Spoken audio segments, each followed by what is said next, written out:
Nema, i šta ti je domaćin? Pere, čisti. Domaćice, pa ti zaspala? Čanče za patke, ribe za koske, kome treba? Idi bre, više, odoše više, ovi treći dan teramo, ne mogu više na noge da stojim. A si videla kakvi sam domaćin bio, a? Pa to nema nigde, bre. Stvarno, svaka ti čast, domaćin si bio jednom, ali ti vera. Deda Adam, čim sa žvaća, ja odmah dolećem sa novu turu, bre, šta ti je, bre, jednom rukom sipam kiselu vodu, drugom menjam čančiće za otpatke, hobotnice sam bio, pa zato toliko i ostali. Da Joki nije, ko ne voli bre samo da sedi i da ga neko služi non stop i da ga dvori. Obletala sam bre oko stola i oko savrek i mi sirka zmijarnik. Ja sam bre domaćica na domaćicama. Šta ti je bre, moja kujna je kilaboratorija čista ka apateka. Jeste bre, Viki, u pravu si. Ja i ti smo ti ovaj Brad Pitt i Angelina Jolić. Domaćin i domaćica Smith.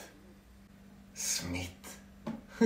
Ne zamajavaj me bre, nego idi tamo peri te sudove ko ćeš, te smitnem ja jednom.